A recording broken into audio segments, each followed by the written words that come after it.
Van de Graaff generator exactly है क्या, तो ये एक इलेक्ट्रोस्टैटिक जनरेटर है जो कि क्या करता है, तो क्षमता रखता है ह्यूज अमाउंट में स्टैटिक इलेक्ट्रिसिटी पोटेंशियल को प्रोड्यूस करने का।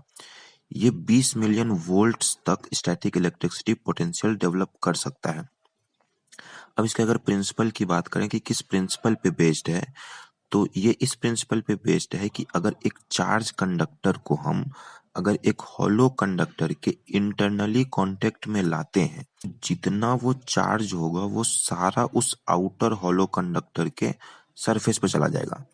अब इससे फर्क नहीं पड़ता है कि ऑलरेडी उस पे पहले से कितना चार्ज है, मतलब बाहर जो हॉलो कंडक्टर है उसके जो सरफेस पे पहले से कितना चार्ज है, इससे फर्क नहीं पड़ता है। ठीक है, सिंपल एक वन डे ग्राफ जनरेटर की अगर हम बात करें, अब इसके स्ट्रक्चर बनावट पे देखते हैं कैसी इसकी बनावट होती है।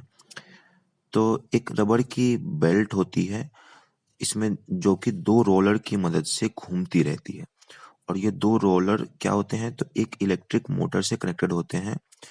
जो ऊपर वाला रोलर होता है वो एक होलो स्फेरिकल से सराउंडेड होता है।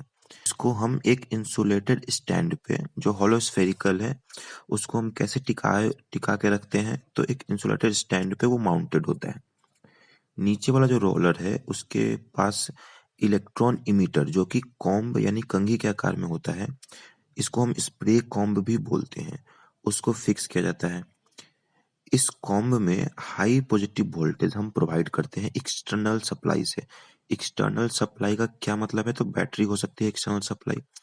दूसरा कॉम्ब जो होता है जिसको रिसीवर बोलते हैं, नीचे वाले कॉम्ब को हम इलेक्ट्रॉन इमीटर और ऊपर वाले कॉम्ब को रिसीवर बोलते हैं। ये सिंपल सा सेटअप होता है वैन डे ग्राफ जनरेटर का। तो अब चलते हैं इसकी वर्किंग पे कि ये काम कैसे करता है। तो जब हम मोटर को ऑन करते हैं तो मोटर चूंकि रोलर से कनेक्टेड है तो रोलर घूमने लगते हैं, और इसकी वजह से रबर बेल्ट जो है उसके अलोंग घूमने लगती है। जो कॉम्ब नीचे वाले रोलर की तरफ प्लेस्ड होता है, जिसको हाई पॉजिटिव चार्ज हम एक्सटर्नल सप्लाई से प्रोवाइड कर रहे होते हैं, ये क्या करता है, तो ये सारे पॉजिटिव चार्ज को उस बेल्ट पे ट्रांसफर करता है। अगर प्रैक्टिकली बात करें हम, तो पॉजिटिव चार्ज तो ट्रांसफर नहीं होता है, बल्कि इलेक्ट्रॉन्स जो है उनका ट्रांसफर बैटरी में होता है। और चूंकि बैटरी का एक एंड अर्थ में होता है, तो जितने वो इलेक्ट्रॉन्स होते हैं वो ग्राउंड में डायरेक्टली ट्रांसफर हो जाते हैं। और चूंकि वो बेल्ट घूम रहा है जिसपे हम पॉजिटिव चार्ज ट्रांसफर कर रहे हैं, तो सारा का सारा चार्ज जो है उस बेल्ट के साथ घूमते हुए ऊपर की तरफ जो रोलर है वहां तक पहुंचता है, जहां पे दूसरा कॉम्ब प्लेस्ड होता है, जिसको हम क्या बोलते हैं, रिसीवर कॉम्ब। तो रिसीवर कॉम्ब का काम क्या है, तो ये सारे पॉजिटिव चार्ज को रिसीव करता है। और चूंकि ये कॉम्ब किससे कनेक्टेड है फिर, तो हॉलो कंडक्टर से कनेक्टेड है, जो स्फेयर हॉलो कंडक्टर स्फेयर है उससे कनेक्टेड होता है। तो इसके थ्रू क्या होता है, सारा चार्ज उस हॉलो कंडक्टर के आउटर सरफेस पे ट्रांसफर हो जाता है। अब यही प्रोसेस कंटिन्यू चलते रहती है।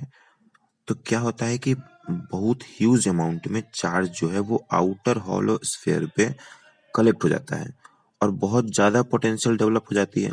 तो सरफेस जो है उसके लिए ये मुश्किल हो जाता है कि इतने सारे चार्जेस को होल्ड करना। बिकॉज क्यों मुश्किल हो जाता है इतने सारे चार्ज को होल्ड करना, तो because of constant repulsion between like charges.